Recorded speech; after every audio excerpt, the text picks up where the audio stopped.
वन्दितु सर्वसिद्धे ध्रुवममलमणोवमं गदिं पत्ते गोच्छामि समय पाहुड मिणमो सुद केवली भणिदम।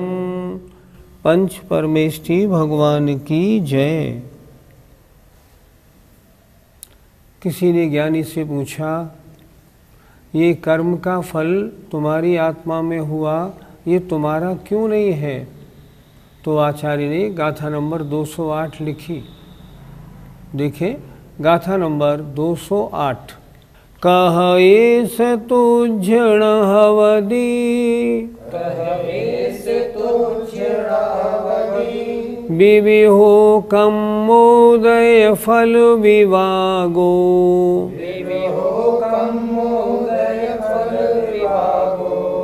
परदवाणुवोगो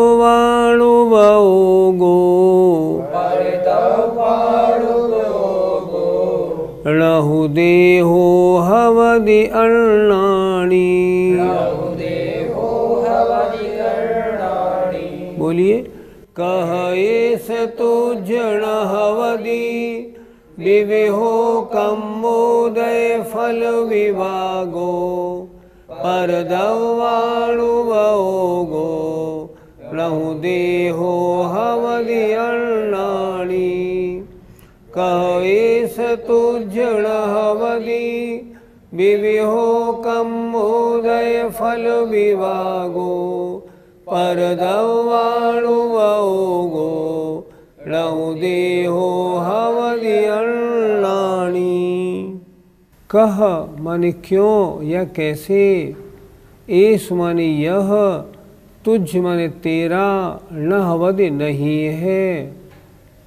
ये कर्मोदय आदि तेरी आत्मा में हो रहे हैं, फिर तेरे क्यों नहीं है? विविहो विविध माने नाना प्रकार के, कर्म उदय फल विवागो कर्म उदय का विपाक, जब कर्म उदय में आए और फल दिया तो जो विपाक हुआ वह तेरा क्यों नहीं है? फिर एक बार देखें, कह एस क्यों यह तेरा नहीं है? क्या नाना प्रकार के कर्मोदय का विपाक, कर्म के उदय में आने पर जो फल तुझमें हुआ, ये तेरा क्यों नहीं है? तो आचार्य कह रहे हैं, परदवाणुभोगो, ये पर द्रव्य का उपयोग अर्थात उसके कारण उत्पन्न हुआ है। और तो और देहो अन्नानी, ज्ञान रहित जो शरीर है वह भी मेरा नहीं होता है। फिर एक बार देखें नीचे की दो पंक्तियां, परदवाणुभोगो, परद्रव्यों के द्वारा उत्पन्न, परद्रव्य के उपयोग स्वरूप ये जो देह है, जो कैसा है? अन्नानी, ज्ञान रहित है ये देह भी, णौ हवदि, यह नहीं होता है, ये भी मेरा स्वभाव नहीं है। क्यों नहीं है? परद्रव्यों के द्वारा उत्पन्न हुआ है। मेरा स्वभाव मेरे से उत्पन्न हुआ हो तब मेरा स्वभाव है। कर्म के उदय होने पर कर्म के अनुसार उत्पन्न हुआ, ये मेरा स्वभाव नहीं, ये तो विभाव है। अर्थ देखें, यदि सम्यक दृष्टि से कोई ये पूछता है कि नाना प्रकार के कर्मोदय के फल का विपाक रूप विभाव परिणाम, अर्थात कर्म के उदय आने पर तुम में जो क्रोध मान आदि रूप विभाव परिणाम उत्पन्न हुए, वह तेरा स्वभाव क्यों नहीं है?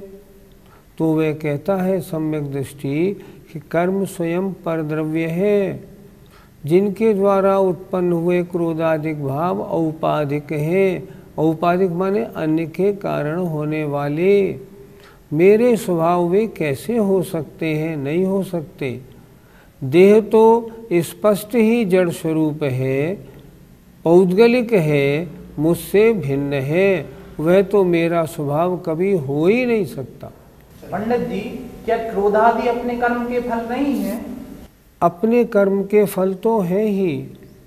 पूर्व जन्मों में हमने जैसे जैसे कर्म किए वो अब उदय में आ रहे हैं, अपना फल दे रहे हैं।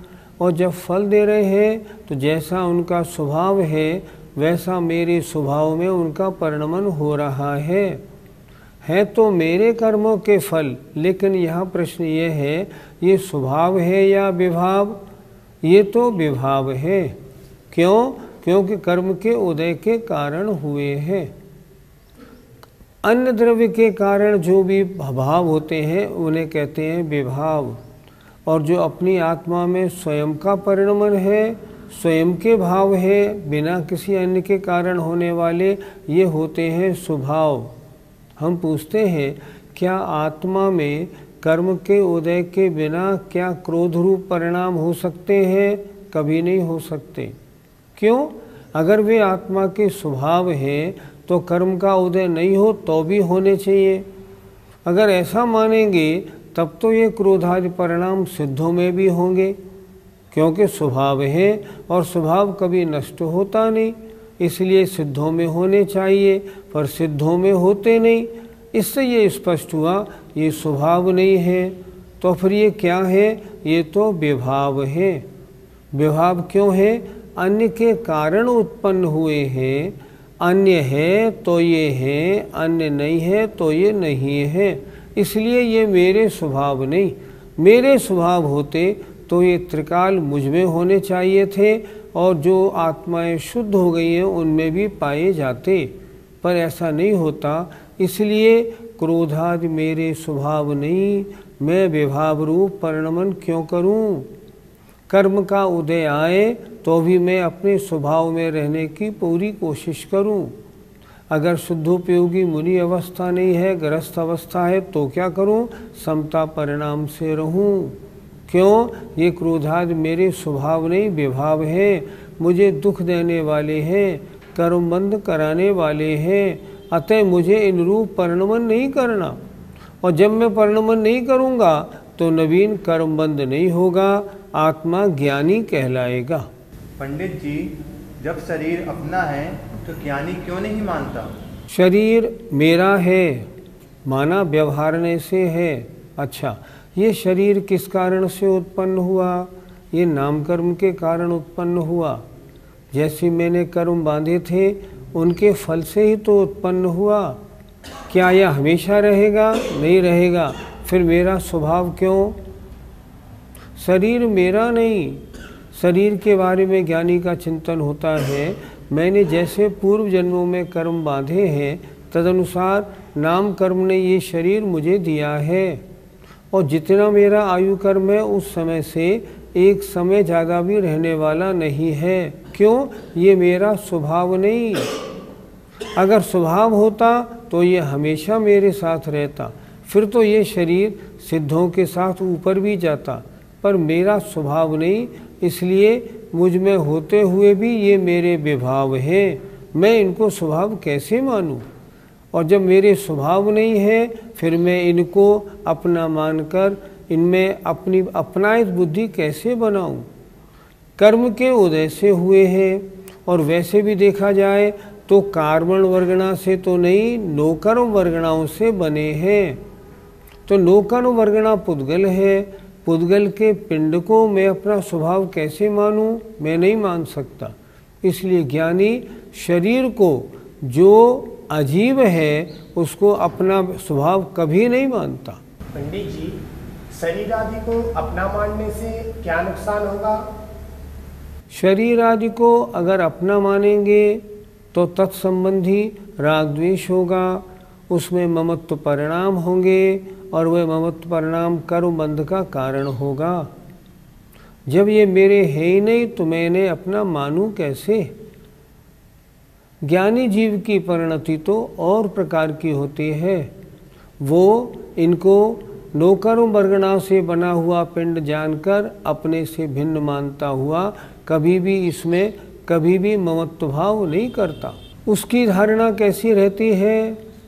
एक श्लोक लिखा है बहुत सुंदर, वपुर गृहम धनम दाराः पुत्रः मित्राणि शत्रवः सर्वथान्य स्वभावानि मूढ़ स्वानि प्रपद्यते।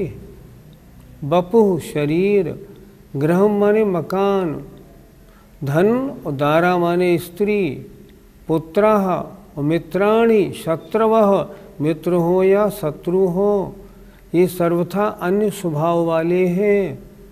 शरीर भी भिन्न स्वभावी है। मूढ़, जो मूढ़ है, अज्ञानी है, जिसको वस्तु तत्व का परिचय नहीं है, स्वानी प्रपद्यते, शरीर मेरा है, घर मेरा है, मकान मेरा है, स्त्री मेरी है, पुत्र मेरे हैं, शत्रु मेरा है, ऐसा मानता है। ज्ञानी इनको नहीं मानता, वो अपने को मात्र ज्ञायक स्वभाव आत्मा स्वरूप मानता है। गाथा 208 का पद्यानुवाद देखिए। रागादि भाव तुम में जब हो रहे हैं, कैसा कहो फिर उन्हें पर वे रहे हैं। भाही विभाव न स्वभाव अतः निरे हैं, कायादि भी पर्वत मुझसे घिरे हैं। आइए गाथा नंबर 209 देखते हैं। एवं सम्मादिट्ठी, एवं सम्मादिट्ठी, अपाणं मुणदि जाणग सहावम्, अपाणं मुणदि जाणग सहावम्, उदयं कम् विवागम्, उदयं कम् विवागम्, मुवदितचं वियाणन्तो, मुवदितचं वियाणन्तो। बोलिए। एवं सम्मादिट्ठी, अपाणं मुणदि जाणग सहावम्, उदयं कम् विवागम्, मुवदितचं वियाणन्तो। एवं सम्मादिट्ठी, अपाणं मुणदि जाणग सहावम्, उदयं कम् विवागम्, मुवदितचं वियाणन्तो। गाथा को समझते हैं। एवं इस प्रकार, सम्मादिट्ठी सम्यक दृष्टि, अपाणम आत्मा को, मुणदि जानता है, जाणग सहावम ज्ञायक स्वभाव। क्या हुआ? इस प्रकार सम्यक दृष्टि ज्ञानी जीव अपाणम आत्मा को ज्ञायक स्वभाव जानता है। आत्मा कैसी है? बस ज्ञायक स्वभावी। ज्ञायक माने जानने देखने वाली। और उदयम कर्म विभागम, कर्म के उदय को, कर्म का विपाक व्याणंतो जानता हुआ, तच्चम वदी उसे छोड़ता है। अर्थात कर्म का फल आने के कारण जो आत्मा में अन्य विभाव रूप परिणमन हुआ है, ये तो कर्म के उदय के कारण हुए हैं, इनको छोड़ूं। ये मेरे स्वभाव नहीं, मेरी आत्मा तो ज्ञायक स्वभावी है। कर्म के उदय के कारण होने वाले जितने परिणाम हैं, वे मेरे स्वभाव नहीं जानता हुआ उनको छोड़ता है। फिर देखें जरा। एवं इस प्रकार सम्मादिट्ठी माने सम्यक दृष्टि जीव अपाणम आत्मा को, जानक सहावम ज्ञायक स्वभाव रूप मुणदि मानता है। और उदयम कर्म विभागम, कर्म के उदय को, कर्म का विपाक अर्थात कर्म के पक्कर उदय आने पर जो उसका फल होता है उसे व्याणन्तो, ये तो कर्म का फल है ऐसा जानता हुआ, तच्चम उसे मुवदि छोड़ता है। छोड़ने का मतलब उसे अपना नहीं मानता, उसे अपने से भिन्न मानता। अर्थ देखें। इस प्रकार वस्तु के यथार्थ स्वरूप को जानता हुआ जो जीव अपने आप को ज्ञायक स्वभाव मानता है और कर्म के उदय को कर्म का विपाक माने फल जानकर उसे छोड़ता है, वही सम्यक दृष्टि होता है। और जो कर्म के उदय में रचता पचता है, उसे अपना लेता है, वो मिथ्या दृष्टि हो जाता है। पंडित जी, परिवार में रहता हुआ ज्ञानी परिवार को अपना क्यों नहीं मानता? परिवार में रहता हुआ परिवार को अपना मानता है व्यवहारने से। इस परिवार में मेरा जन्म हुआ तो कथनचित मेरा परिवार है। अगर ये भी नहीं मानेगा ना तो लोक व्यवहार कैसे चलाएगा? लोक व्यवहार तो चलाता है, लेकिन ज्ञानी है, अंतरंग में उनके साथ अपना ममत्व परिणाम नहीं रखता। क्यों नहीं रखता? किसी से साथ स्वयं के जुड़ना यही तो कर्मबंध का कारण है। एक बहुत अच्छा श्लोक लिखा है, बध्यते मुच्यते जीवः सममो निर्ममक्रमात् तस्मात् सर्वप्रयत्नेन निर्ममत्वं विचिन्तयेत्। बध्यते सममो, अगर किसी वस्तु को अपनी मानता है अन्य वस्तु को तो कर्म से बंधता है। किसी को अपना नहीं मानता, मुच्यते, छूटता है। बध्यते मुच्यते, सममो निर्ममो, अगर ममता रहित है कर्म बंधन से छूटेगा, ममता सहित है कर्म बंधन से जुड़ेगा। मिथ्या दृष्टि अन्य वस्तु में ममता सहित है, मेरा पुत्र है, मेरा मकान है, मेरी स्त्री है, मेरी माँ है आदि, इसलिए कर्म बंधन से जुड़ता है। सम्यक दृष्टि के अपने स्त्री बच्चों में भी ये मेरे नहीं है ऐसा हमेशा भाव रहता है। क्यों रहता है? क्योंकि उसने मैं तो आत्मा मात्र हूँ, अन्य कुछ भी नहीं हूँ, ऐसा भाव बना रखा है। इसलिए आचार्य कहते हैं तस्मात् सर्व प्रयत्नेन, सारे प्रयत्न करके निर्ममत्वं विचिन्तयेत्, मेरा कोई नहीं है, इसके बारे में निरंतर चिंतन बनाए रखना। अपनी धारणा कैसी बनानी है? मैं सबके बीच में रहता हूँ पर मेरा कोई नहीं, मैं तो मैं ही हूँ। और तो और जहाँ देह अपनी नहीं तहाँ न अपनों कोय, घर संपत्ति पर प्रकट है, पर है परिजन लोय। जब शरीर जो मेरे साथ रहता है, जब वही मेरा नहीं है, अन्य स्त्री मकान धन धान्य संपत्ति मेरे कैसे हो सकते हैं? सम्यक दृष्टि का चिंतन बहुत विचित्र होता है। मैं श्रोताओं से पूछता हूँ, आपको अपनी धारणा कैसी बनानी है? अगर आपकी धारणा ऐसी है कि ये मकान, शरीर, स्त्री, बच्चे ये सब मेरे हैं, मिथ्या दृष्टि माने जाएंगे और कर्मबंध के कारण बनेंगे। ये धारणा बिल्कुल गलत। समय सार जी में यही तो बताया है, धारणा कैसी बनानी? मेरा बस मैं आत्मा अकेला हूँ, अन्य कुछ भी मेरा है ही नहीं।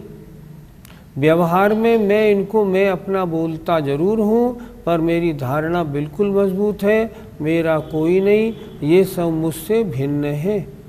ऐसी धारणा ही ठीक रखनी है। अगर किसी से अपना जुड़ाव रखेंगे ना तो वे राग द्वेष होने के कारण कर्मबंध में कारण बन जाएगा और वह जीव मिथ्या दृष्टि अज्ञानी माना जाएगा। पंडित जी, हमको कैसी धारणा छोड़नी चाहिए? एक स्तुति है सकल गे ज्ञायक दौलत राम जी की, उसकी 2 लाइनें बहुत सुंदर हैं। अगर हम उन 2 लाइनों पे अच्छी तरह से विचार करें तो हम मिथ्या दृष्टि की बजाय सम्यक दृष्टि का अपना अधिकार बना सकते हैं। देखें जरा, मैं भ्रमयो अपनपो विसरी आप।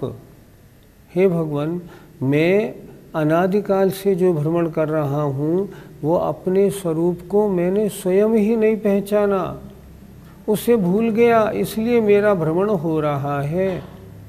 अपनाए विधिफल पुण्य पाप, अर्थात कर्म के फल, पुण्य के फल या पाप के फल जो भी हैं, मैंने उनको स्वीकार लिया है। पैसा मिला मैं खुश हो गया, पैसा गया मैं दुखी हो गया, ये गलत हो गया। मेरी आत्मा न पैसे के आने से खुश हुई न पैसे के जाने से दुखी हुई, बस राग द्वेष परिणामों का ये सारा कार्य है। आत्मा का पैसे से कोई संबंध नहीं। तीसरी बात, निज को पर को कर्ता पिछान, मैंने अपने को अन्य का कर्ता मान रखा है। आचार्य श्री के पास एक सज्जन 80 वर्ष के आयु हुए थे। आचार्य श्री उनसे कह रहे थे, कब तक घर में रहोगे, स्वाध्याय तो करते हो, घर को तो छोड़ो। तो उन्होंने क्या उत्तर दिया बहुत अच्छी तरह, महाराज मेरे हैं सब, उन्हें छोड़ूं कैसे, अगर छोड़ दूंगा तो ये सब गड़बड़ हो जाएंगे। क्या कहा इस स्तुति में, निज को पर को कर्ता पिछान, मैंने अपने को अन्य का कर्ता मान रखा है। जब तक मैं हूँ तब तक इन बच्चों की गाड़ी सही है, और मैंने छोड़ा तो सब बच्चे डूब जाएंगे। ये कितनी भ्रम रूप प्रवृत्ति है, इसको छोड़ना है। इनका भाग्य इनके साथ, मेरा भाग्य मेरे साथ। अगर ऐसा ही होता तो इतने तीर्थंकर और त्यागियों ने अपनी धन संपत्ति छोड़ी, कोई भी नहीं छोड़ते। इसलिए निज को पर को कर्ता पिछान, ये धारणा बिल्कुल गलत है। और एक चौथी बात, पर में अनिष्टता इष्टठान, ये बुरा है, ये अच्छा है, ये मेरा हितकारी है, ये अहितकारी है, इन सब धारणाओं को छोड़ना है। अगर इनको हमने छोड़ दिया, हमारी दृष्टि सम्यक दृष्टि हो जाएगी। इस गाथा में भी क्या कह रहे हैं, इस तरह वह सम्यक दृष्टि अपने आप को ज्ञायक स्वभावी मानता है, और पुद्गल कर्म के उदय से जो चीज़ें प्राप्ति होती हैं, ये तो पुद्गल कर्म संबंधी हैं, उनको छोड़ देता है। उस रूप रंजायमान, प्रसन्न या दुखी नहीं होता। कर्म के उदय से होने वाली परिणतियाँ हैं, ये मेरा स्वभाव नहीं, मेरा विभाव है। इनमें मैं अपने को क्यों सुखी दुखी करूं, सुखी दुखी नहीं होता है। ऐसी सम्यक दृष्टि की धारणा होती है। हमें भी अपनी धारणा ऐसी बनानी चाहिए। हम क्यों बनाएं? क्योंकि यह वास्तविकता है। परिवार में कोई मेरा नहीं, घर मकान रुपया पैसा कोई मेरा नहीं, मैं तो इन सब से भिन्न आत्मा मात्र हूँ।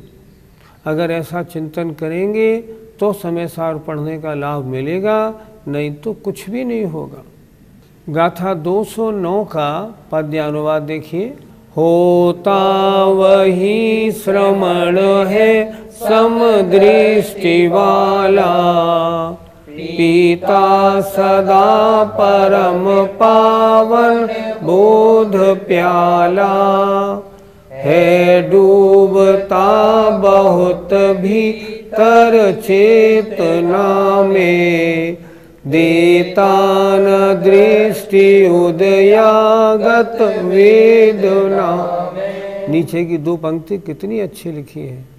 सम्यक दृष्टि भीतर अपनी चेतना में डूबता है, और उदयागत जो कर्म के उदय से आई हुई वेदना है उन पर दृष्टि नहीं देता। यही सम्यक दृष्टि की पहचान है। हमें और आपको ऐसा ही बनना है। समय सार अमृत हम लोग पढ़ रहे, पान कर रहे हैं, ऐसे ही बनेंगे। जय जिनेंद्र। इस कार्यक्रम के पुण्यार्जक परिवार है Shri Parasnath re rolling mills limited, Durgapur 1, Vardhaman, Paschim Bangal. Amita Jain, wife of Anil Kumar Jain. Sangeeta Jain, wife of Vipin Kumar Jain. Manak Chand, Kamla Devi, Rakesh, Neetu, Rishabh, Saumya एवं आयुषी मुशरफ। B123, Sethi colony, Jaipur, Rajasthan. श्री जनार्दन प्रसाद जी, श्रीमती पतंती देवी, मुकेश कुमार, साक्षी, ईशा, मोना खंधार, श्री किशोर खंधार, श्रीमती सुषमा खंधार, परिमल खंधार, अहमदाबाद।